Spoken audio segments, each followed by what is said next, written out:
Bismillahirrahmanirrahim. Alhamdulillahirabbil alamin. Allahumma shalli wa sallim ala sayyidina Muhammadin miftahi babi rahmatillah ma'adada ma fi 'ilmillah. Salatan wa salaman daimain bidawami mulkillah wa ala alihi wa sahbihi. Allahumma shalli ala sayyidina Muhammadin ghina'i faqri wa hayati ruhi wa sururi qalbi wa najati fid dunya wal akhirah. Allahumma shalli ala sayyidina Muhammadin salatan taftahu biha lana futuhal arifin wa tufaqihuna biha fid din wa ala alihi wa sahbihi. Assalamu alaikum warahmatullahi wabarakatuh.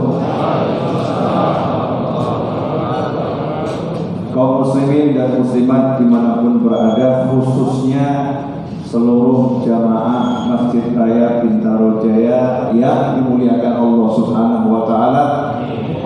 Alhamdulillah, mari kita bersyukur Allah beri kita kemudahan untuk sholat berjamaah. Allah beri kita kemudahan untuk i'tikaf di masjid ini selama kita berada di dalamnya, dengan mencari ilmu, duduk bersama, berzikir karena Allah Subhanahu wa Ta'ala. Ini adalah nikmat yang besar dari Allah Subhanahu wa Ta'ala yang seringkali kita lupa kalau itu nikmat. Kita lupa kalau itu nikmat. Maka sebelum kita menyadarkan orang lain, mari kita sadarkan diri kita sendiri. Nah, kita dalam nikmat, alhamdulillah. Kalau dalam nikmat pasti orang itu bahagia. Orang kalau dalam nikmat pasti bahagia. Kenapa kehilangan kebahagiaan? Karena nggak bisa lihat nikmat. Yang dilihat cuma susah. Karena itu dikatakan la in kafartum inna adzabi lasyadid. Kalau kalian kufur, ingat siksaku pedih. Jadi orang yang nggak ingat nikmat itu udah orang kufur nikmat. Tidak ingat nikmat itu sudah kufur nikmat. Ingat nikmat belum tentu syukur. Tapi tidak ingat kalau dirinya dalam nikmat itu sudah kufur nikmat. Karena nggak menyadari karunia yang Allah berikan pada dirinya, nggak menyadari apa yang Allah berikan pada dirinya. Kalau kita seperti itu, naudzubillah min dzalik, dikatakan kufur. La in kafartum, kalau kalian kufur. Kenapa dikatakan kufur? Karena melupakan yang memberi nikmat, melupakan Allah Subhanahu wa Ta'ala. Saat itu Allahnya nggak dilihat, saat itu Allahnya nggak dirasakan kehadirannya dalam setiap saat dan setiap masa, setiap keadaan. Allahnya dilupakan.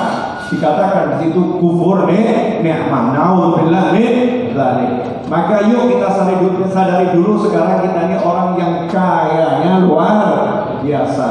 Perkara duit nggak punya, pokoknya tetap sugih, tetap kaya. Karena urusan kaya bukan kayanya badan, tapi kaya adalah kayanya jiwa, dengan iman dan takwa pada Allah Subhanahu wa Ta'ala. Nah, kita akan ngobrol santai saja, insyaallah. Wallahu a'lam yang mau diobrolkan apa. Tapi saya terinspirasi dari ayat yang dibaca tadi.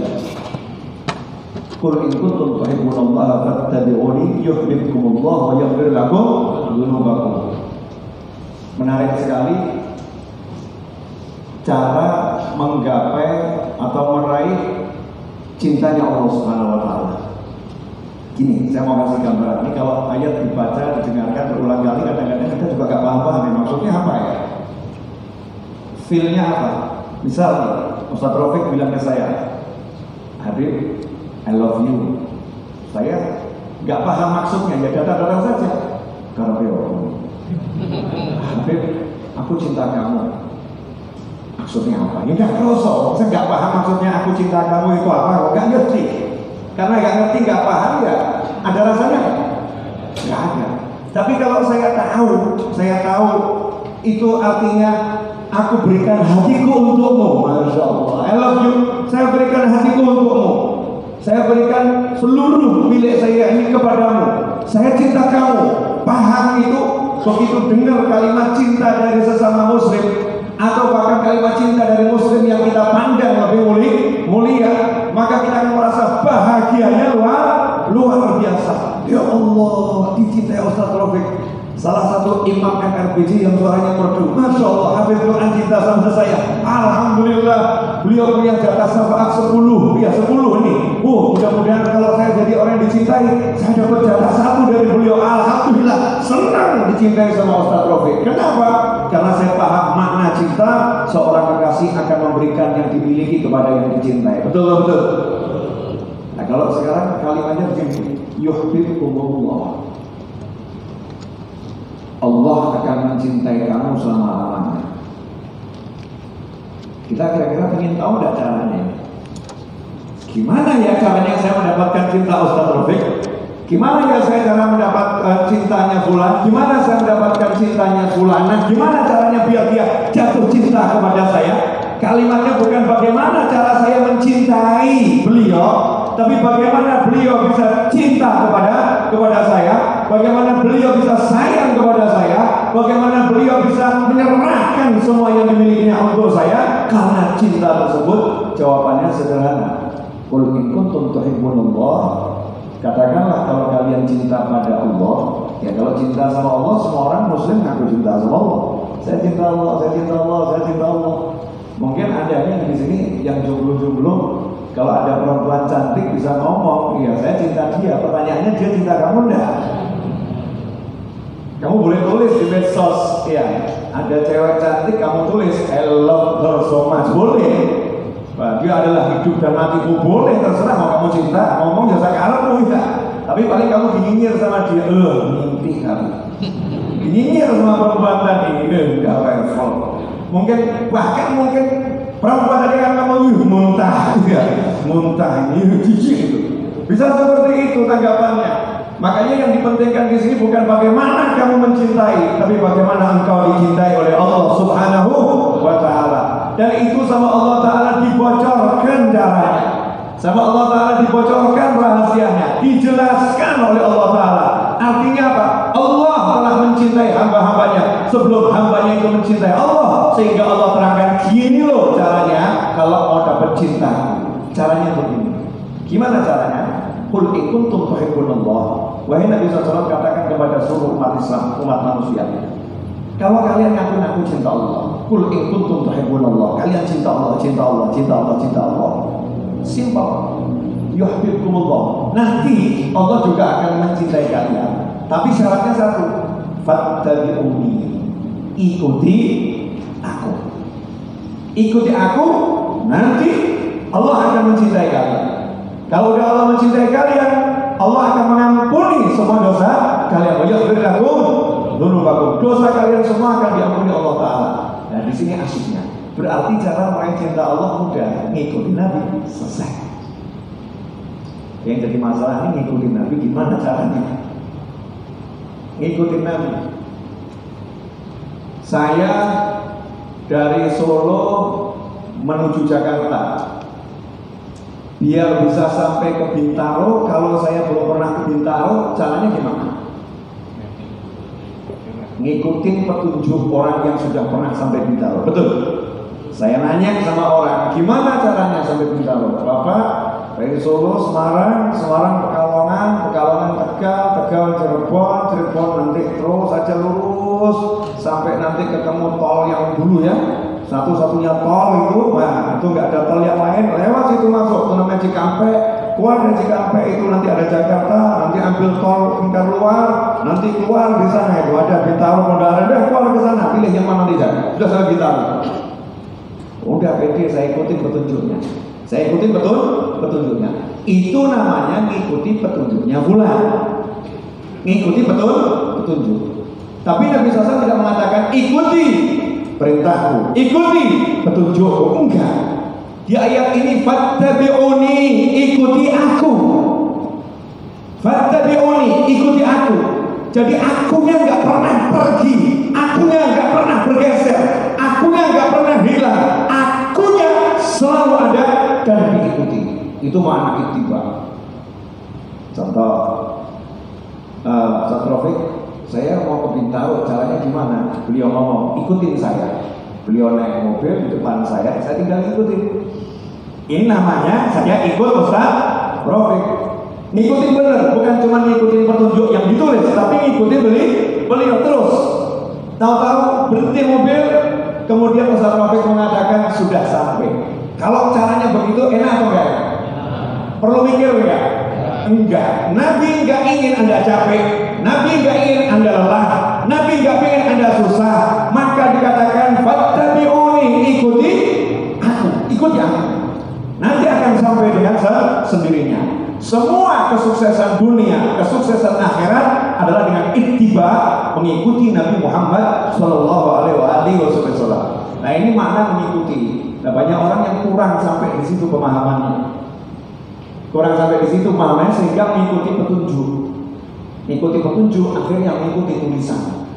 Mengikuti tulisan akhirnya mengikuti pemahaman yang ia dapatkan dari membaca tulisan. Akhirnya salah pemahaman, salah persepsi. Sehingga yang diikuti bukan Nabi, yang diikuti adalah nafsu untuk menafsirkan pemahaman tersebut, sehingga dia mengikuti hawa nafsunya sendiri. Nauzubillah min dzalik. Nabinya dicocokkan sama nafsunya. Oh ini cocok. Dia ambil, oh ini gak cocok nih, jangan. Nah ini namanya mengikuti hawa nafsu, bukan mengikuti Nabi Muhammad Shallallahu Alaihi Wasallam. Yang kedua, Ustaz Rafiq Sherlock lewat Google. Sekarang kan lagi ngetren Google ya, jadi pemirsa dimanapun Anda berada, insya Allah nanti kalau Anda 300 tahun lagi lihat tayangan ini, ya ini masih zamannya Google. Mungkin 300 tahun lagi bukan Google lagi ya, nggak tahu nanti mesin pencarinya apa, mungkin NRBG Search, ya NRBG Maps, ada tahu kita ya. 300 tahun lagi teknologinya seperti apa, wallahu a'lam. Ini zaman saya ngomong zamannya Google, ya zamannya Google, pakai Google Map. Ya walaupun ada Waze juga ya, tapi yang lebih terkenal adalah Google Map.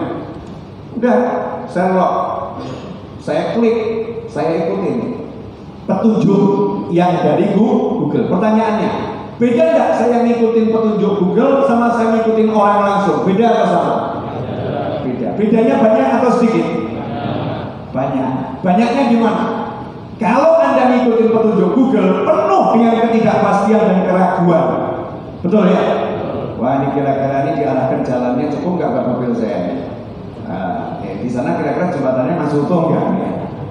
Kata Google masih ada jembatan, jembatannya udah hancur atau masih ada? Ini kata Google di situ nggak ada penutupan jalan. Ini rupanya lagi ada pernikahan nggak ini? Ya kalau ada pernikahan ada penutupan jalan di kampung-kampung itu kan ya.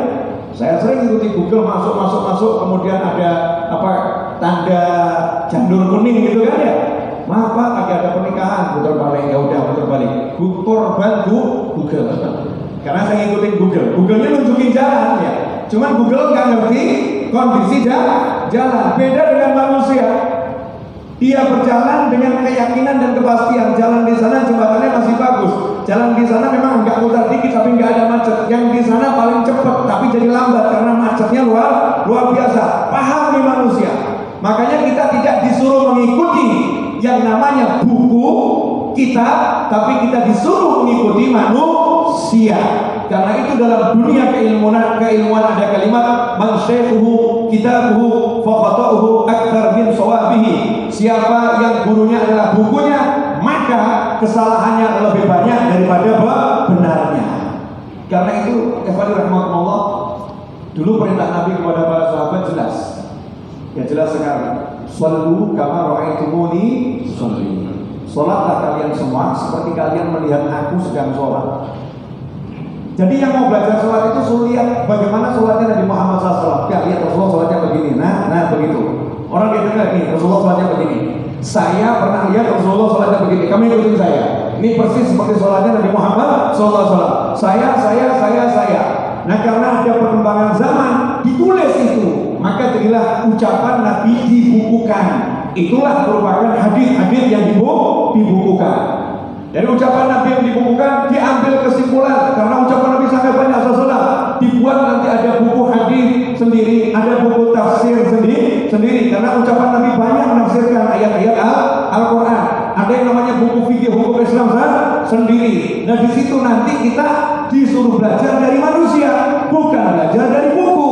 Sekarang ini kita ngaku ngikutin Nabi, tapi nggak mau belajar dari para ulama pewaris Nabi, nggak mau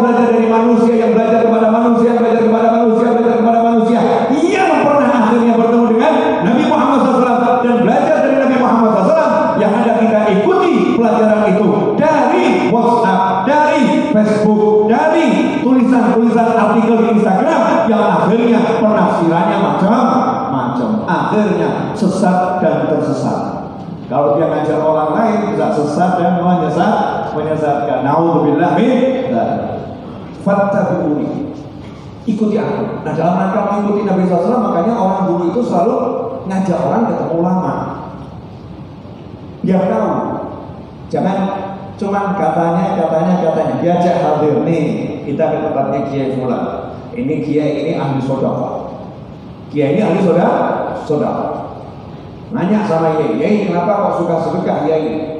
Oh, saya itu dapat dari guru saya. Bahwasanya dulu Nabi SAW pernah bersabda, harta yang disedekahkan tidak akan berkurang. Harta yang tidak akan berkurang. Jadi saya tiap hari harus sedekah. Tapi Nabi saya itu ngajarin, kalau sedekah barang yang bagus, yang jelek jangan disedekahin. Sedekahin yang bagus. Jadi saya yang sedekahkan itu yang bagus-bagus dari barang-barang saya. Harta saya pilih harta yang paling halal, itu yang saya sedekahkan. Bukan cuma jumlahnya, saya cari harta yang paling halal. Nah, ini sekarang banyak orang komplain, saya udah sedekah tapi semakin miskin, kenapa? Ya kamu cuma baca hadis, kamu gak ikuti Nabi Muhammad SAW. Sedekah itu min halal, dari rezeki yang halal. Rezekimu halal gak ini? Yang kamu sedekahkan halal atau haram? Kalau haram, semakin miskin kamu. Karena kamu ngasih makan orang lain harta yang haram. Na'udzubillah min dzalik. Ini baru sedekah, baru sedikit dikupas. Oh, ternyata begitu cara sedekah Nabi Muhammad SAW. Dan sedekah yang diajarin Nabi, sedekah itu diberikan pada keluarga dulu, pada kerabat dulu, kanan kiri dulu. Nah, ini sedekah pada keluarga, pasangan hidup, anak, sepupu, paman, bibi, itu yang paling utama. Nah, kalau keluarga sudah kompak, dah buat orang lain saja. Kami masih mampu, maka sedekah itu kita alokasikan untuk orang lain, dan seterusnya. Belajar satu hadis, tapi datang langsung kepada ulama yang mengerti hadis itu, belajar dari ulama sebelumnya dengan praktek, dengan melihat, dengan merasakan, dengan mengamalkan, itu jauh berbeda dari membuka lembaran buku. Nah, ini sekarang praktek belajar yang seperti ini yang mulai akan dihilangkan dari dunia umat Islam. Biar umat Islam nggak belajar lagi ke majelis-majelis, tapi cukup belajarnya lewat share di WhatsApp dan lain sebagainya. Share WhatsApp yang satu pindah share WhatsApp yang lain, dikurangi kemudian ditambahin, sehingga share yang asli sampai share yang ke-10 hasilnya udah jauh berbeda, sehingga pemahamannya yang tadinya A bisa menjadi Z, sehingga dari salah kaprah dan itu menjadi lumrah di masyarakat. Kan yang penting aku udah niat belajar, yang penting aku udah niat membaca. Niat harus dijelaskan dengan cara yang benar. Ini mana ketiba sampai di sini kira-kira paham ya? Paham ya? Nah, sekarang lebih dalam lagi. Ini udah pernah saya sampaikan, tapi saya ulangi lagi biar semakin mantap. Mengikuti Nabi, fattabi'uni, ikuti aku. Berarti ada pesan dari Allah Subhanahu wa taala. Umat Islam tidak boleh melepaskan pandangan hatinya, khayalannya dari memandang Nabi Muhammad SAW. Umat Islam harus selalu menghadirkan Rasulullah ada di sekitar. Rasulullah ada di hadapannya, Rasulullah ada di depannya, Rasulullah imamnya, Rasulullah yang berbimbing, Rasulullah guide-nya. Harus dilihat dengan mata hati. Sehingga dia ketika akan duduk, dia melihat dulu Rasul kalau duduk bagaimana ya? Oh, Rasul dulu yang begitu. Dia akan duduk dengan cara duduknya Nabi Muhammad SAW. Ketika dia akan berbicara, dia akan lihat Rasul bicaranya gimana. Dia akan tiru cara bicara Nabi Muhammad SAW.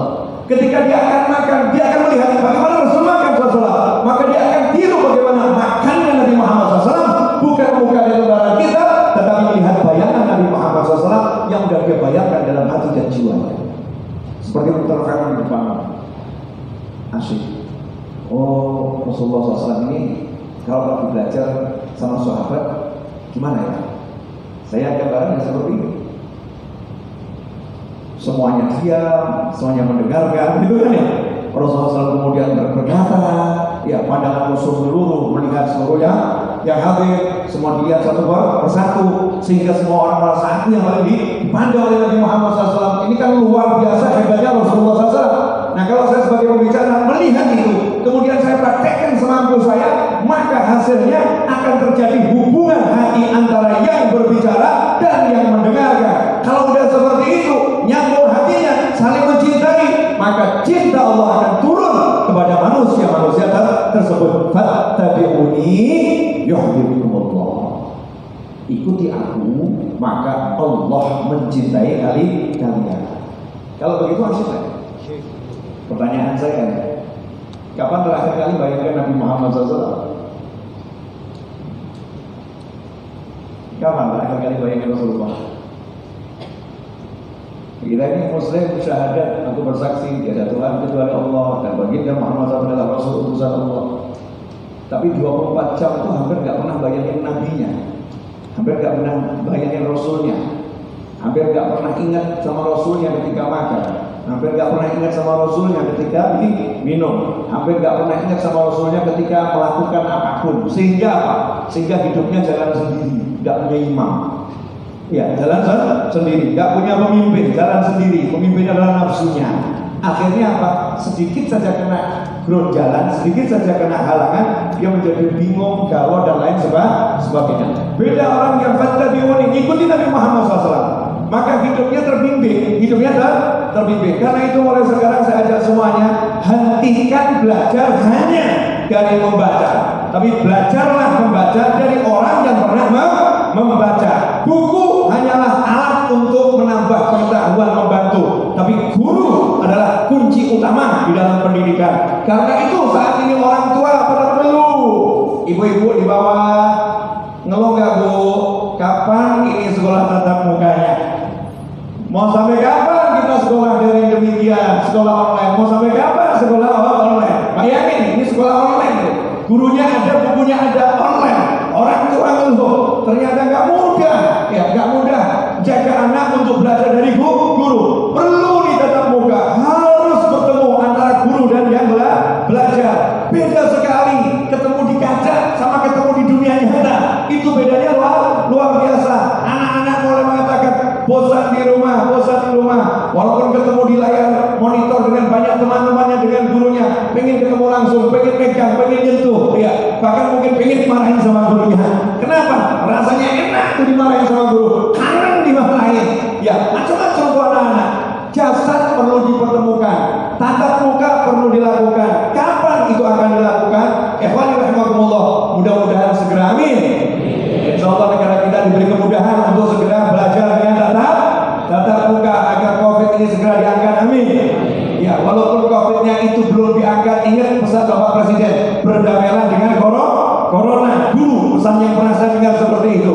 Jadi tetap 3M diterapkan, cuci tangan, pakai masker, jaga jarak. Itu selalu saya anjurkan di setiap majelis saya. Pakai masker, cuci tangan, jaga jarak. Bahkan kalau di majelis saya nggak mau cuci tangan, tapi saya tambahin dengan tambahan yang jauh lebih banyak. Pakai masker, jaga jarak, wudu. Cuci tangan, cuci mulut, cuci muka, cuci telinga, cuci rambut, cuci kaki, semuanya dicuci. Berwudu, biar apa? Semakin suci lahirnya, semakin suci batinnya. Lakukan itu. Nah nanti kalau sudah tatap muka, senang anak-anak, alhamdulillah. Sekarang tatap muka lagi, orang tua pun mengucapkan alhamdulillah, merdeka. Orang tua saya kan jadi orang tua, tapi saya kan alirannya mau mikir. Kalau orang tua yang mikir-mikir kan pada stres, capek dia. Ini sudah waktunya sekolah ini, itu sudah online semua temanmu ini. Kamu masih tidur, ayo bangun. Orang tua yang mikirin anaknya. Kalau anak saya bangunin, ayo bangun. Waktunya sekolah. Udah sholat kan? Waktunya sekolah. Masih ngantuk, udah tidur lagi. Nah, masa saya suruh capek bangunin anak gitu kan? Udah tidur lagi, selesai. Paling ibunya yang protes, ini bapaknya nggak beres ini. Masa anaknya tidur di belakang, gimana udah dibangunin ternyata susah bangun, sudah biar tidur dulu. Nanti kalau bangun biar belajar, gitu aja kok repot. Itu prinsip saya nggak mau pusing-pusing, belajar tiap hari, tiap saat, tiap waktu itu harus. Caranya setiap orang punya cara sendiri, cara mendidik. Ini baru prolog tapi waktunya kok sudah 26 menit saya bicara. Baru prolog, tapi sudah 26 menit. Sekarang contoh kasus nyata. Laqad kana lakum fi Rasulillahi uswatun hasanah. Betul gitu ya. Tapi ayat itu nggak pakai di situ. Liman kana yarjullaha wal yawmal akhir wa dzakarallaha katsira. Sungguh lam ada qad. Lam taukid sama qad juga taukid. Laqad kana ketemu fi'il madhi, artinya penegasan. Sungguh untuk kalian semua dalam diri Nabi Muhammad SAW terdapat suri teladan yang terbaik. Tapi liman kana yarjullaha wal yawmal akhir. Suri teladan ini untuk orang yang yaitu mengharapkan Allah dan hari akhir dan berzikir pada Allah yang banyak. Mengharapkan Allah, hari akhir, berzikir banyak. Nah ini kuncinya. Siapapun sekarang yang punya masalah apapun A sampai Z, pengen masalahnya selesai, pengen urusannya beres, hajatnya terkabul, nomor satu tujuannya harus benar dulu. Yang diharapkan bukan pangkat, bukan jabatan, bukan harta, bukan apapun. Yang diharapkan adalah Allah. Kalau yang diharapkan Allah, cek dulu hajatmu ini sama Allah sesuai enggak ini? Hajatmu diridhoi Allah enggak ini? Hajatmu beres enggak ini? Keinginanmu ini benar atau tidak? Lu ada orang yang ngomong, Habib, hajat saya enggak kabul-kabul. Saya udah baca sholawat 50 ribu kali, tapi enggak kabul-kabul. Hajatmu apa? Menikah dengan istri tetangga. Itu kacau ini. Ini kan kacau. Terus maksudnya gimana? Maka kamu mau minta dia cerai gitu ya? Apa nunggu suaminya meninggal duluan? Ya kalau secara syar'i kan boleh, tapi kalau dia nanti jadi janda kan saya boleh menikah dengan dia, kan dia legal saja. Oh, ini bukan legal, kelihatannya legal tapi niatnya busuk. Nauzubillah min dzalik. Ini menggunakan sholawat untuk kepentingan haram. Ya, niatan yang salah. Ya kalau nggak kabul ya alhamdulillah, itu Allah masih sayang sama kamu. Kalau kabul tambah ngeri. Masya Allah. Tapi terima kasih. Setelah saya melakukan sholawat, saya kalau menipu jadi semakin lancar. Ini kurang ajar ini. Itu menipu lancar bukan karena sholawatnya, ya, tapi berkat baca sholawat yang kamu mungkin masih panjang umur dikasih kesempatan untuk tobat, Kalau anda nanti, kamu celakanya apa? Luar biasa, masih diberi kesempatan Allah Taala untuk tobat. Cek dulu nih, niat kita ini apa? Niat kita apa? Yarjullaha wal yawmal akhir. Saya pengen ridhanya Allah nih, tapi hati saya ini belum bisa kontak Allah langsung, jadi belum bisa merasakan dicintai Allah, masih datar. Ya, tapi minimal alhamdulillah kalau kangen sama bidadari sudah. Saya tuh kalau lihat artis-artis nasional aja itu udah gemeter dulu, masya Allah cantiknya bidadari berapa ya gitu. Ya lihat artis-artis internasional, saya udah, masya Allah cantiknya bidadari seperti apa. Jadi saya tuh cepet pengen masuk surga, pengen nikah sama bidadari.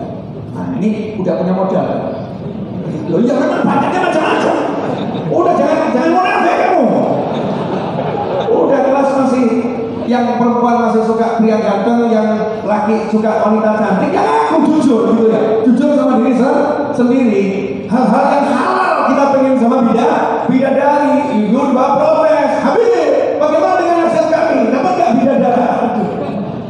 Jangan khawatir, nanti ibu kalau masuk surga cari Ustaz Taufik. Insya Allah Ustaz Taufik di surga gantengnya lah, luar biasa, mengalahkan pria-pria gantengnya ada di MRBC di surga.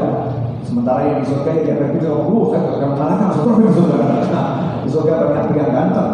Ya tetapi kalau cari bidadari di surga tidak ada. Yang ada laki-laki yang nanti akan dijadikan suami untuk wanita-wanita sholihah yang tidak punya suami.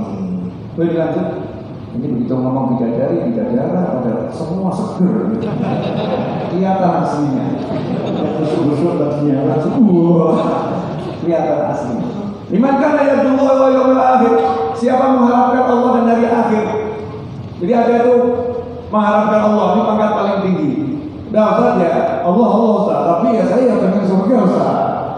Saya pengen merasakan berenang di sungai dari susu itu seperti apa Ustaz ya? Saya cari Jakarta belum ketemu Ustaz.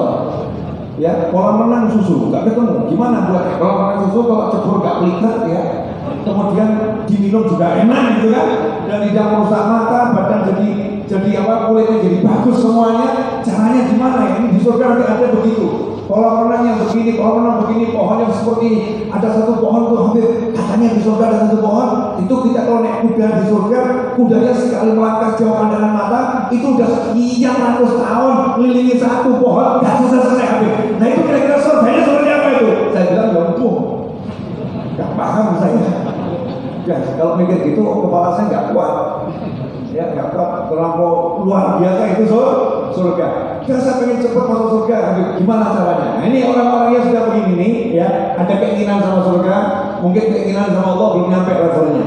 Keinginan sama surga sudah ada. Alhamdulillah. Nah ini ada orang yang ketiga ini kita masuk kelompok ketiga. Yang pertama pasti pengen yang kedua, pasti mengamalkan yang ketiga, betul ya? Tapi kita masih keras hatinya ini. Ditakut-takutin sama surga, sama neraka nggak takut.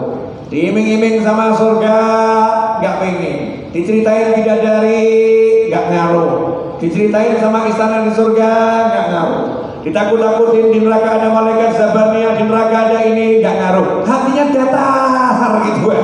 Nggak ada takut sama Allah, nggak ada takut sama neraka, nggak ada takut sama siksa kubur. Tapi iman, ya jujur sama siksa kubur tuh takut sih takut, tapi nggak terasa tuh.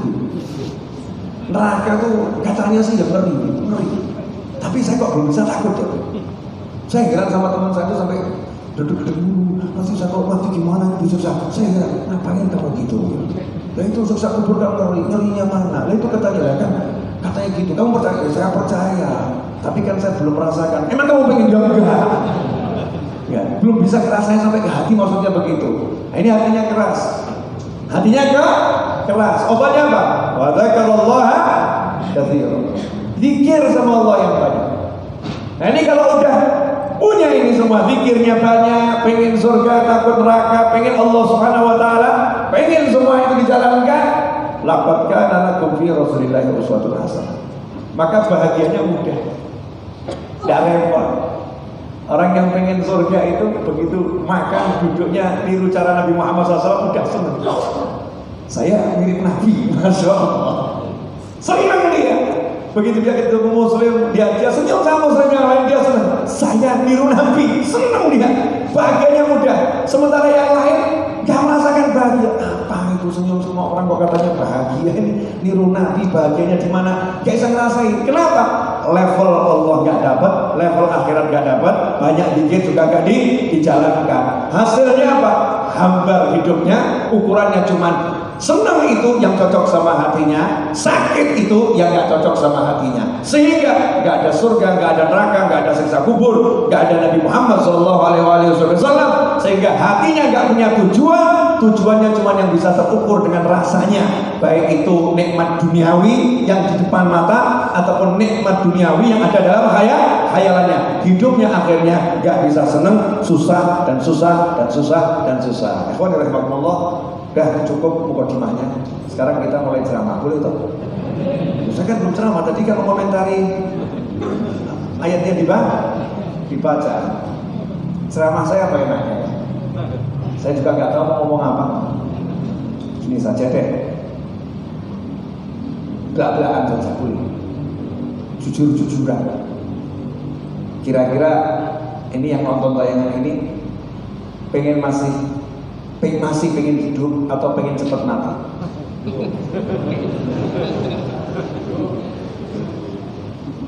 Pengen hidup, betul? Ya, oke. Kalau pengen hidup, jangan takut mati. Orang kalau kebanyakan takut mati, nanti cepat mati. Takut sama akhirat, betul.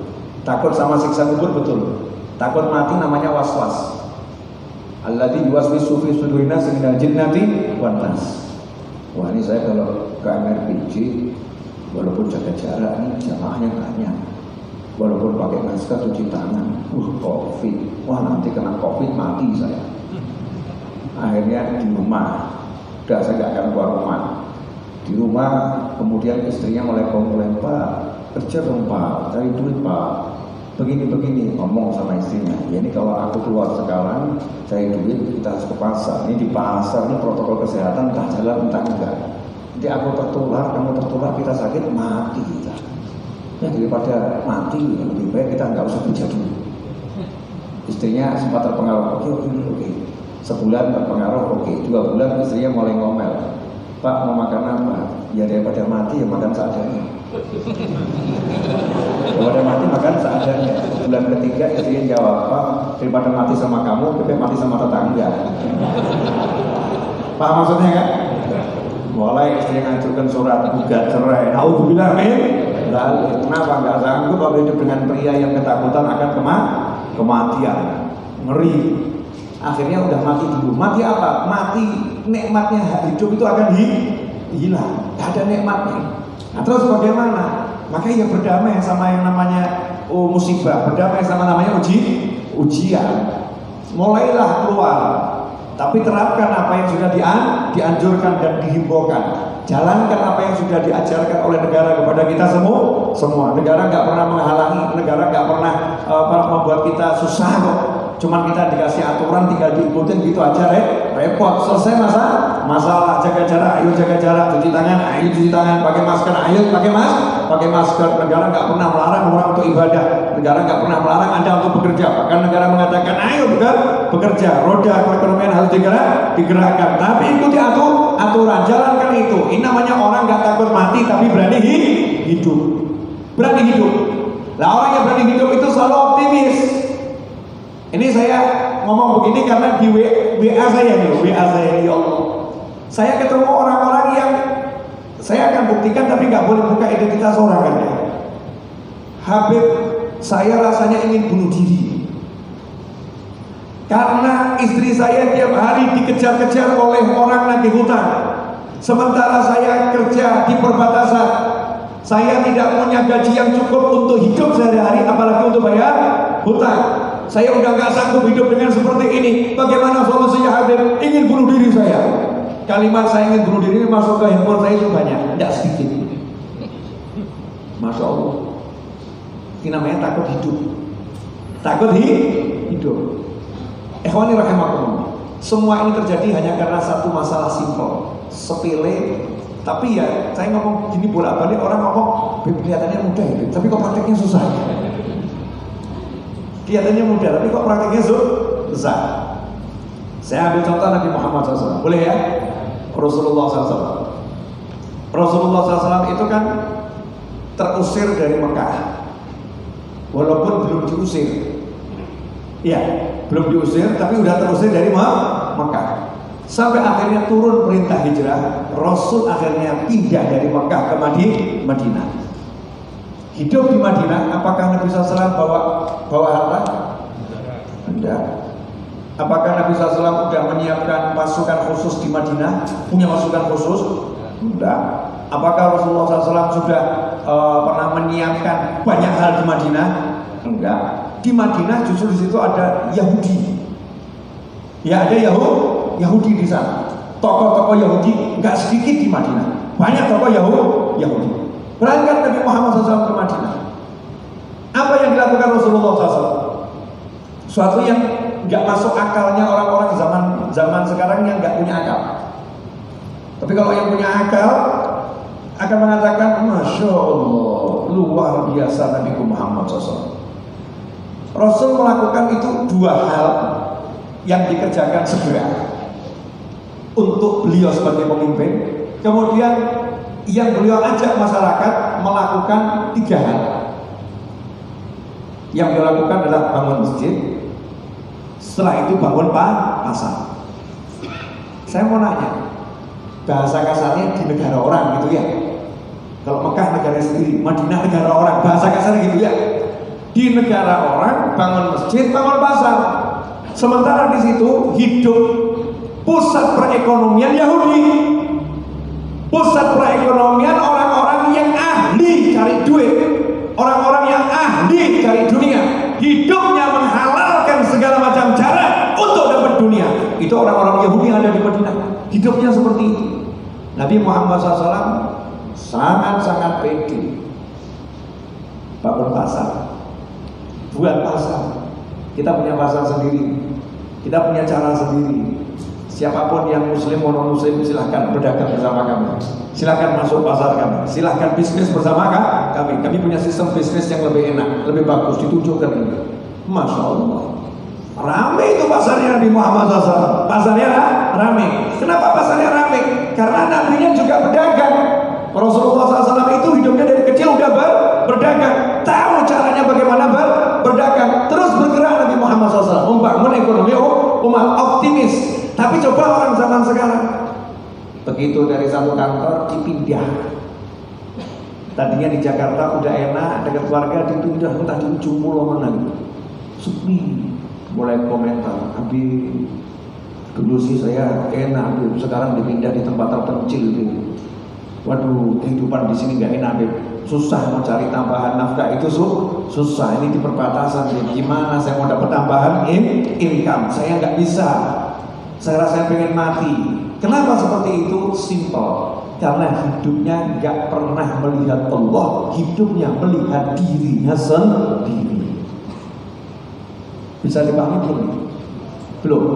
Ya memang belum diterangkan. Kan belum saya terangkan. Insyaallah saya terangkan dikit. Bisa aja berapa Ustaz di sini? 7:04 ya, azannya. Oke, selesainya jam 7:15 boleh ya? Masih ada 14 menit perpanjangan waktu dari lebih 4. Tambah 10 menit untuk menjelaskan ini. Inti di akhir ini mudah-mudahan menjadi ilmu buat saya dan hadirin semua. Simple. Ya Allah, ini kemudahan untuk bicara. Berkah manfaat. Saya baca tulisan di sebuah meme. Manusia datang ke muka bumi ini enggak bawa apa-apa dan tidak punya apa-apa dan tidak tahu apa-apa. Betul. Terus nanti pergi juga nggak tahu perginya kapan. Landing nggak bawa apa-apa, take off nggak bawa apa-apa, dan take offnya kapan nggak pernah tahu. Take offnya kapan nggak pernah tahu. Sekarang saya mau nanya, sudah ngerasain itu belum? Ngerasain kalau mau di take off kamu? Udah belum? Belum. Berarti saya bicara sama orang sadar atau orang mabuk?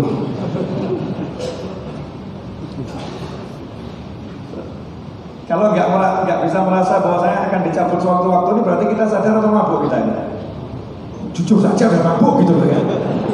Kok repot-repot amat? Kita ini mabuk, wadzakir. Ya wadzakir, fa inna dzikratan faul mu'minin. Maka suruh ingatkan. Jadi Anda, saya bisa mati kapanpun juga. Di tengah masjid tiba-tiba mati juga bisa. Oh itu murni Allah yang ngatur kok. Waktunya take off, malaikat berangkat, selesai kan ya. Tidak ada kemudian malaikat, jangan sekarang malaikat, please besok saja orang. Mau siapapun kamu, apapun, sebanyak apapun harta, gak akan ditunda satu, pasti berangkat. Gak bisa apa-apa, gak punya apa-apa, gak tahu apa-apa. Alhamdulillahnya Allah menyiapkan semuanya. Semua yang kita butuhkan itu disiapkan, dan itu pasti. Itu pasti. Wa ma min dabbatin fil ardi illa 'ala Allahi rizquha. Tidak ada satupun di muka bumi ini yang bergerak hidup di muka bumi ini kecuali Allah. Kalau dibilang Allah itu urusannya Allah yang jamin. Rezekinya Allah yang jamin, Allah yang ngatur, Allah yang urus. Rezekinya dari Allah Ta'ala. Pertanyaan saya, kalian ini percaya gak sih sama Allah? Kalian ini iman gak sih sama Allah? Kalian ini mantap gak sih kalau Allah bilang aku yang urus kamu? Kalau udah bilang Allah aku yang urus kamu, aku urus kalian. Allah yang bilang ini bukan orang kaya, yang bilang ini bukan seorang konglomerat, yang bilang adalah pencipta kita semua. Allahi rizquha. Allah yang urus rezekinya, Allah urus kalian semua. Seharusnya tenang atau galau? Seharusnya tenang. Terus yang buat galau apa? Simple, lupa. Waktunya makan lapar, tidak ada makanan, bingung atau nggak bingung? Bingung. Terus diingatkan, jangan khawatir, makananmu sudah disiapkan panitia. Oh ya sudah, tenang, betul kan? Betul kan? Langsung tenang, udah disiapkan panitia. Berarti saya tinggal menikmati kehidupan. Udah saya siap aja nikmati yang ada di sini, ngobrol-ngobrol. Ya, panitia lagi sibuk nyiapin semuanya. Ini Allah bilang Allahi rizquha. Allah yang jamin, Allah yang nanggung rezekinya. Nah kalau Allah udah jamin rezekimu, seharusnya kamu tenang atau galau? Tenang ya. Kenapa sekarang galau? alladzi yuwaswisu fi sudurin nasi minal jinnati wan nas, karena kita terlalu banyak mendengarkan manusia dan jin yang bisikan ke dalam hati kita untuk buat iman kita lemah pada Allah Ta'ala. Udah mungkin kamu dapat duit, gak mungkin masalahmu selesai, oh gak bisa, oh yang itu saja orangnya luar biasa, ternyata gak selesai, oh kamu begini kok mau selesai, gak mungkin, oh yang itu sakit parah ke dokter, uangnya banyak aja gak sembuh-sembuh, oh kamu nih miskin sakitnya parah berharap sembuh, mati kamu, Masya Allah, alladzi yuwaswisu fi sudurin nas, mematahkan harapan pada Allah Ta'ala. Itu tugasnya jin dan manusia yang mengikuti setan. Nah kita ikut Allah Ta'ala, ayat-ayat ini masuk betul ke dalam hati. Allah ya rizquha, Allah yang menjamin rezeki saya. Udah gak usah mikir, selesai, Allah jamin, selesai. Seperti yang kau percaya kalau panitia udah ngomong, saya yang urus makan Habib, selesai. Saya diam, duduk manis, Habib silakan duduk, saya duduk, makanan datang sendiri. Betul atau betul? Nah masalahnya kita nggak punya keimanan seperti itu sekarang ini. Keimanan kita ini hitung-hitungan sesuai kalkulator. Gaji 1 bulan sekian, udah dapatnya sekian. Hebat ya, dapat jadi Tuhan semua ya. Keren. Jadi Tuhan semua. Saya kan 1 bulan sekian, ya jadi sekian. Hitung sendiri, semua dihitung. Nah ini yang harus kita rubah. Hati kita pasrahkan sama Allah Subhanahu wa Ta'ala, percaya sama Allah Subhanahu wa Ta'ala, yakin sama Allah Ta'ala. Habib kasih satu contoh untuk menutup kajian ini. Contoh nyata. Ya nanya yang mana ya? Yang dari Al-Quran saja, yang tak terbantahkan. Kalau dari hadis kadang-kadang kan masih dibantah A sampai ke Z ya. Yang contoh nyata dari Al-Quran. Yang mana enaknya dari Al-Quran? Dari kisah-kisah para nabi dan para rasul. Kisah mana yang kira-kira paling asyik untuk dibicarakan? Semuanya asyik untuk dibicarakan, semuanya asyik untuk diterangkan. Tapi yang paling asyik ini yang nggak masuk akal, bahkan tanpa usaha berarti, tapi hasilnya luar biasa. Ashabul Kahfi. Ashabul Kahfi itu bukan nabi, bukan rasul. Ashabul Kahfi, bahkan sama Allah namanya dirahasiakan, jumlah orangnya dirahasiakan. Saking hebatnya orang-orang ini jadi kekasih-kekasih Allah. Kita pengen kenal lebih jauh pun sama Allah nggak usah. Jumlahnya pun jadi rahasia. Ashabul Kahfi cuma disebut orang-orang yang tinggal dalam gua. Kenapa orang-orang ini? Orang-orang ini tinggal di suatu wilayah yang rajanya zalim, kemudian melakukan hal-hal yang tidak diridhoi Allah Subhanahu wa Ta'ala. Maka pemuda-pemuda ini menyampaikan isi hatinya kepada penguasa-penguasa tersebut. Jangan begini. Karena yang disampaikan ditolak, nggak diterima. Pemuda ini melihat nggak punya kuasa, tidak punya kuasa. Pemuda ini pun pergi dari wilayahnya. Nggak maksain, nggak maksain, pergi dari wilayahnya. Nah dalam perjalanan istirahat, lihat gua istirahat. Nah saat istirahat itu perjalanan ada anjing, ada seekor anjing. Anjingnya lihatnya adalah orang baik, orang-orang soleh. Dah saya mau ikut, masya Allah. Anjing mau ikut. Allah kasih gambaran Ashabul Kahfi ini keluar nggak ada yang ngikutin. Ashabul Kahfi ini keluar nggak ada yang dukung. Ashabul Kahfi ini keluar nggak ada yang kemudian membela. Keluar sendiri, jumlahnya khilaf ulama. Tapi Allah kirimkan makhluk yang dianggap hina. Allah kirimkan makhluk yang dianggap rendah. Allah kirimkan makhluk yang dianggap itu benda najis, yaitu anjing. Betul, anjing itu najis, air liurnya najis, kulitnya najis anjing tersebut. Tetapi di Al-Quran anjing disebut sama Allah Ta'ala sebagai pahlawan. Ngapain anjingnya? Ikut Ashabul Kahfi. Anjingnya ditugaskan untuk berdiri di mulut gua, jaga Ashabul Kahfi. Anjingnya nggak kemana-mana. Di situ juga jadi dalil anjing tidak boleh dimasukkan ke dalam rumah. Kalau di luar rumah it's okay, nggak jadi masalah. Masuk dalam rumah nggak boleh. Makanya dalam Al-Quran anjingnya pun di mulut gua, tidak masuk ke dalam gua. Ashabul Kahfi itu kerjanya ngapain? Gunjing? Enggak. Mikirkan cara-cara? Enggak. Ngapain? Tidur. Ashabul Kahfi itu terkenal perjuangannya tidur. Loh, ini kok pada kaget kenapa? Saya mau nanya, Ashabul Kahfi itu dikenal perjuangannya apa? Tidur. Dan tidurnya ini harus kita hauli tiap malam Jumat sampai Jumat. Tiap malam Jumat sampai Jumat itu kita disuruh hauli Ashabul Kahfi. Haul. memperingati kehidupan Ashabul Kahfi. Itu ayat di surat Kahfi isinya menceritakan tidurnya Ashabul Kahfi. Fityatun amanu, beberapa orang pemuda yang beriman pada Tuhannya, wazidnahum huda, kami tambah mereka hidayah, petunjuk. Jadi punya hati imannya lebih dari orang lain, punya karomah lebih dari orang lain. Tidur. Berapa tahun tidur? 309 tahun. Itu lama atau sebentar? Ya, besok silakan ya. Habib, saya mau ittiba Ashabul Kahfi. Mangkok tidur, saya mau tidur. Tapi Ashabul Kahfi itu tidurnya niatnya sebentar. Tapi kan yang menidurkan manusia Allah, bukan mata kita pejamkan kita tidur. Enggak, Allah yang menidurkan dan Allah yang membangunkan. Walaupun dibangun-bangunkan, kalau nggak waktunya bangun ya nggak bisa bangun. Betul ya? Orangnya sehat, nggak sakit, sampai dikebir nggak bangun, bingung. Gimana nggak bangun? Caranya bangunkan Allah, bukan kamu. Kalau Allah belum bangunkan tidak akan bangun. Makanya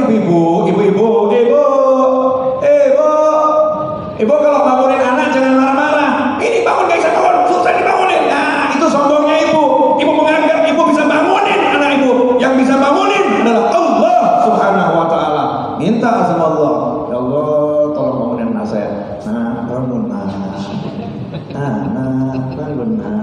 Kata anaknya, temen ibu baik bener hari ini. Tuh, rupanya habis dengan MRPJ. Berubah konsep. Gak teriak-teriak lagi ibunya, gak marah-marah lagi ibunya. Subhanallah, Ashabul Kahfi tidur. Ya, setiap orang boleh punya cara, setiap orang boleh punya konsep. Habib Novel punya cara sendiri, punya konsep sendiri. Tidur Ashabul Kahfi tapi bawa cita-cita. Tidur bawa niat. Kan niat itu sudah ditunjukkan dengan berbuatnya. Dia berbuat meninggalkan wilayah yang di situ dia tidak bisa ibadah, wilayah yang di situ dia susah untuk ibadah, keluar sama Allah ditidurkan, tidur, mengharap adanya perubahan ke arah yang lebih baik. Hasilnya bangun, lapar. Jadi ada kalau bangun tidur lapar mirip kisah Ashabul Kahfi. Bangun tidur lapar. Dan menariknya Ashabul Kahfi itu tidur bawa duit. Ini kata nggak dibahas sama orang. Jadi Ashabul Kahfi itu bukan kemudian pergi nggak bawa bekal, bawa duit. Masih ada 3 menit ya. Sebentar sabar, makasih. Itu jam mengingatkan waktunya komat. Nanti sekalian ada habis itu sholat langsung ya. Kalau saya kan sudah takdim, ya saya kan menang. Saya sudah sholat. Saya sudah takdim musafir. Nah, boleh dilanjut? Ashabul Kahfi tidur, bangun tidur lapar. Lapar ngapain? Cari makan. Tapi cari makannya kemana? Karena ini kan masih di wilayahnya kerajaan yang boleh lagi. Cari makannya di pasar terdekat. Cari makan di pasar terdekat. Nggak pergi semuanya karena takut ketahuan nanti. Takut ketangkep kerajaan zalim. Maka berangkat salah satu, ya bawa duit, nggak ngemis, nggak minta-minta. Nih ada orang safar jadi pengemis, naudzubillah min dzalik. Kalau nggak cukup bekal jangan berangkat. Bekal disiapkan berangkat, begitu mu'min. Bukan kemudian berangkat tanpa bekal, kemudian di jalanan kita minta ke sana dan ke sini. Ini melanggar isinya Al-Quran. Ini melanggar ajaran Nabi Muhammad SAW. Kecuali kalau memang betul-betul nggak punya bekal, lain masalah. Tapi harus dipersiapkan dulu. Waduh itu pasar belanja. Nah di situ baru orang kaget. Ini mata uang 300 tahun yang lalu ini. Barang antik ini.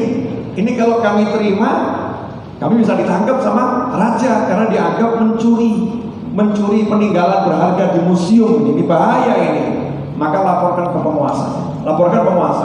Ternyata penguasanya sudah berubah. Negara itu sudah berubah di negara yang bertakwa, beriman pada Allah Subhanahu wa ta'ala. Negara yang betul-betul adil dan makmur. Hikmahnya apa? Ashabul Kahfi hanya tidur. Yang merubah kerajaan siapa? Saya mau nanya, ada cerita pelengkapnya enggak?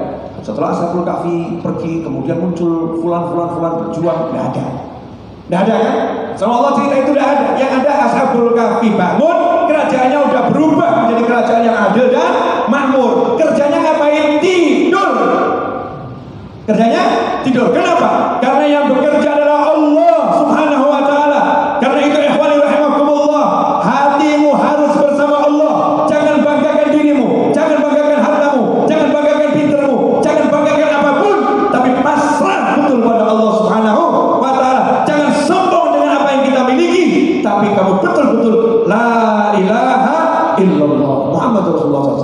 Kalau udah begitu, benar. Lakukan sebisa mungkin, sebaik mungkin apa yang bisa kita lakukan. Selebihnya biar Allah nanti yang menghasilkan apa yang kita inginkan. Mau nikah ya udah, berangkat saja melamar. Ditolak beb nasib. Gitu aja kok repot. Mau kerja ya sudah, berangkat saja kerja. Ditolak beb, wah itu perjalanan untuk mendapatkan bos yang baik.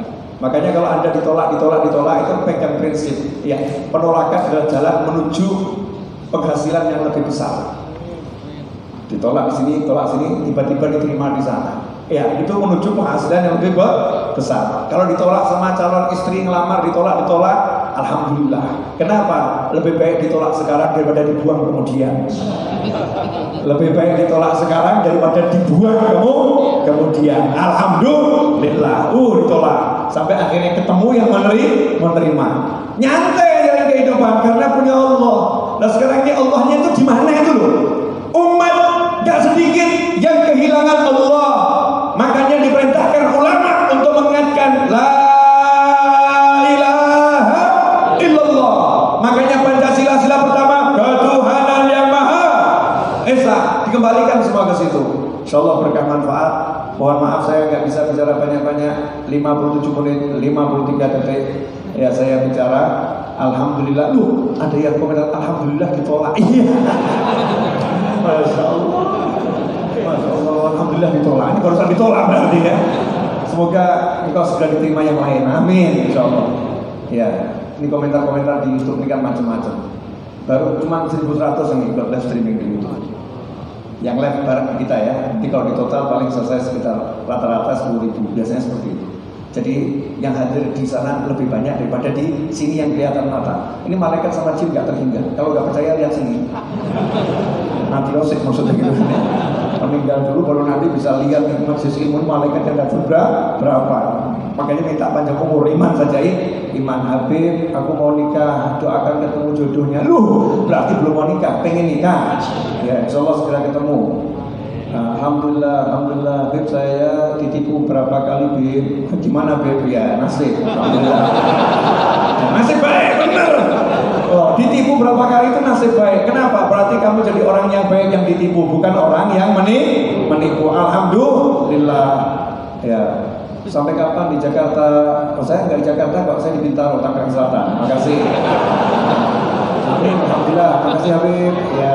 Alhamdulillah. Habib mantap. Mau Purworejo. Rio mana lagi nih? Kapan ke Rio? Waduh jauh banget itu. Ya biar puas yang di sana. Saya dari sini aja. Habib doain ya, doaku selalu menyertai kalian semua. Amin. Untuk sebaruan Habib ya baca-baca dikit boleh ya? Dikit aja Pak. Ya kan biar adil gitu loh. Yang di sana kan di sana juga. Menyenangkan. Pengen belajar kepada Habib loh. Emang belum? Kan sudah belajar. Enggak jelas. Pengen belajar. Oh sudah belajar kok pengen belajar. Lainnya, pokoknya alhamdulillah gitu aja. Bangkong selalu ikut majalah Habib, alhamdulillah. Bib, saya pengen nikah. Oh banyak di MRBC yang belum nikah. Jadi kalau pengen nikah, ikut kajian MRBC setiap hari Minggu ada, Senin ada kan ada jadwalnya itu. Itu banyak jomblo di sini belum dapat jodoh. Siapa tahu ketemu jodohnya di sini. Amin. Insyaallah. Ya, sehat terus Bib. Amin. Pengen ketemu Habib lagi sudah, ini lagi ketemu. Ketemu gimana yang dimaksud? Alhamdulillah, Kemayoran hadir Habib, Bekasi, Bintara hadir Habib, alhamdulillah Habib modalnya untuk keluarga kecil saya, amin. Gak ada keluarga kecil ya, tolong diralat. Keluarga kecil saya ada, keluarga besar. Semua keluarga itu besar. Yang kecil itu yang belum mau berkeluarga.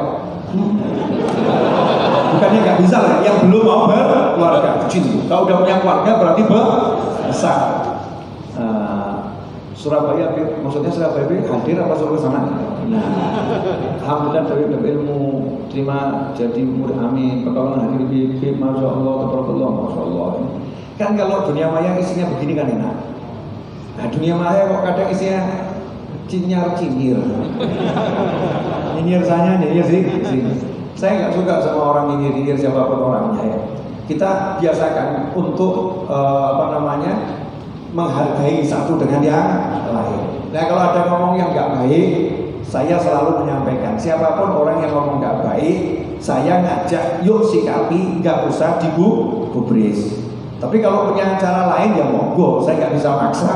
setiap orang sama seperti saya, masing-masing dengan caranya sendiri. Tapi kalau Habib novel ya begini, Habib katanya Habib begini, ya tidak apa-apa. Habib kata begini, nggak apa-apa. Yang penting aku nggak begitu. Kan cuma nggak, sebab saya dinilai sama Allah Taala terus. Ya Allah nilai saya, Rasulullah nilai saya lihat di situ. Kalau diingatkan saya, oh iya maaf saya salah itu. Makasih, jazakumullah khairan atas peringatannya. Assalamualaikum Habib Aceh Brebes. Habib ganteng masya Allah. Masa ganteng? Mungkin tertipu oleh handphone saya, kan handphone saya mahal. Saya tuh handphone mahal ini sekarang handphone yang termahal di dunia saat ini ya ini ya. Jadi kalau wajah saya berubah jadi ganteng itu ya, makanya saya keluarkan biaya besar untuk handphone. Kenapa? Bisa merubah penampilan saudara-saudara. Ya, jual barang nggak jadi masalah. Yang penting handphone mahal biar kalau di kamera saya tambahkan ganteng. Itu bagian dari pencitraan saudara-saudara. Pencitraan itu penting ya, dalam berdakwah pencitraan itu penting, yang positif insya Allah. Habib kapan datangnya ke Semarang, masya Allah Malaysia Habib ya. Saya jomblo Habib lah ini. Namanya siapa? Bang Yuto. Oh namanya Bang Yuto. Tidak mau nerangkan namanya. I love you babe, I love you too. Ya, kan semua ngomong gitu, I love you. Lanang nih, laki bukan perempuan. Jadi kira perempuan. Habib minta, Assalamualaikum Habib Novel, semoga selamat. Amin. Habib. Banyak orang. Habib ganteng lagi nih, ya. Keluar lagi. Habib ganteng, masya Allah. Tulis lagi dia, masya Allah. Apalagi nih, Hongkong menyapa Habib. Ya, silakan Hongkong. Ya, jadi banyak orang nanya Habib itu apa? Saya pernah punya pengalaman waktu haji, Ustaz.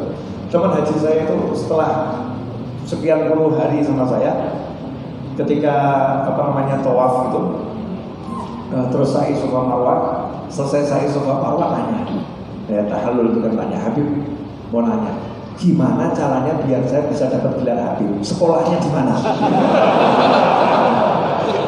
Sekolahnya di mana? Ya perlu saya jelaskan. Kalau di Indonesia, khusus di Indonesia, Habib itu julukan kehormatan. Jadi julukan kehormatan itu di Indonesia macam-macam, ada Raden, ya kan? Raden itu orang-orang yang punya hubungan dengan keraton, dengan raja, nanti dikasih gelar kehormatan Raden.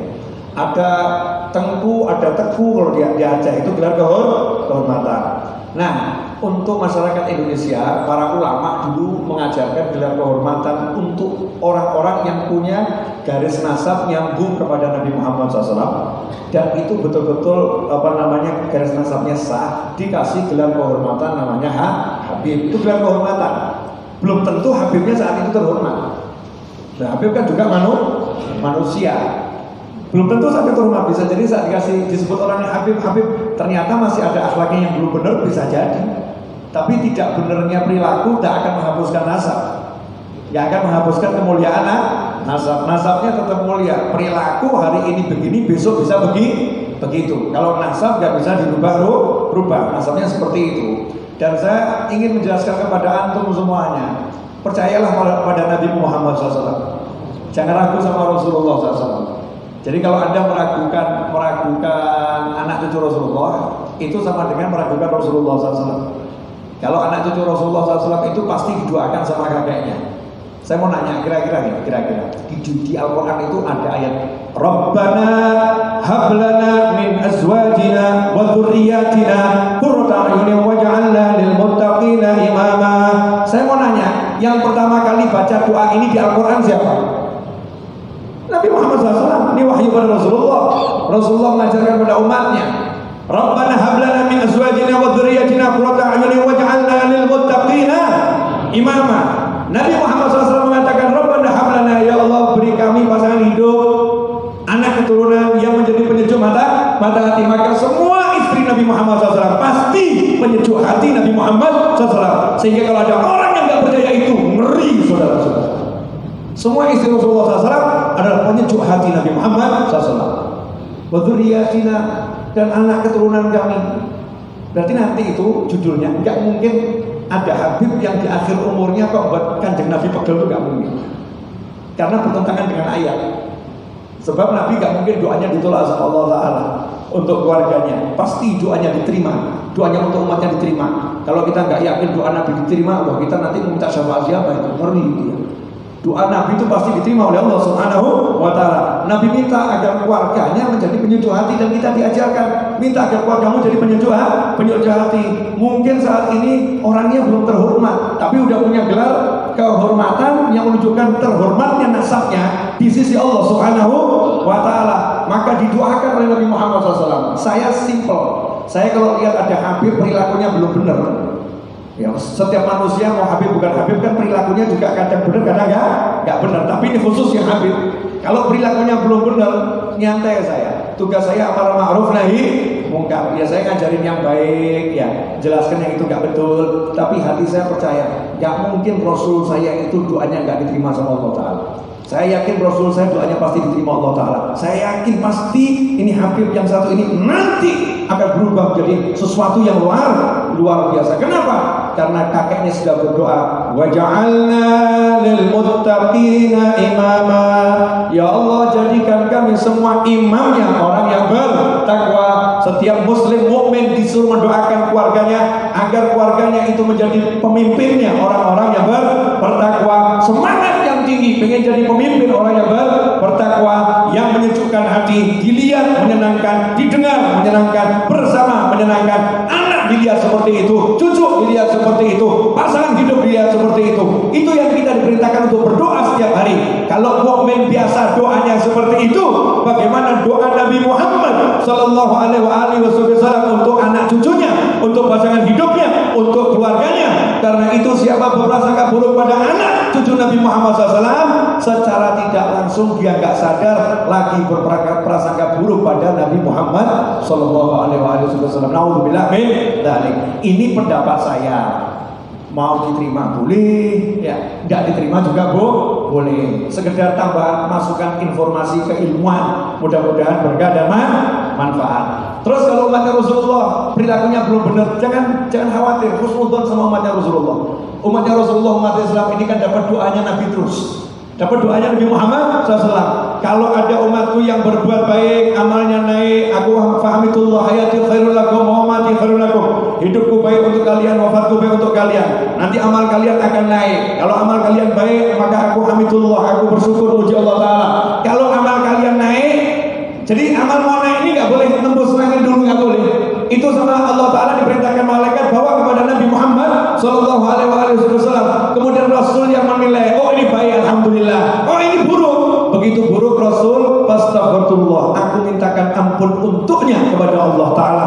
Jadi umatnya yang jelek-jelek ini dimintakan ampun oleh Nabi Muhammad SAW. Makanya saya husnudzon pada setiap muslim, perilakunya model apapun, insya Allah nanti akan menjadi muslim yang luar biasa. Tugas kita bersama adalah amar ma'ruf nahi munkar dengan cara-cara yang dicontohkan Nabi Muhammad SAW dan para sahabatnya dan para penerusnya, para ulama yang ilmunya jelas dari ulama yang satu sampai Nabi Muhammad Sallallahu Alaihi Wasallam. Mudah-mudahan yang saya sampaikan ini berkah untuk yang berbicara dan mendengar, dan mudah-mudahan tambahan waktu yang saya lewatkan dimaafkan oleh panitia RPJ karena saya udah korupsi dan kok nambahin dia. Ya, nambahin waktu dari seharusnya 19.04 menjadi 19.28. Minta maaf yang sebesar-besarnya. Jazakumullah khairan. Satu pesan saya, teruslah saling mencintai, tinggalkan iri dan dengki, jadikan medsosmu sebagai alat untuk bertakwa dengan menyebutkan kebaikan orang lain, dan jangan ikut-ikut menjelekkan siapapun, komentari yang gak baik siapapun. Mudah-mudahan nanti kita lebih selamat di dunia dan selamat di akhirat.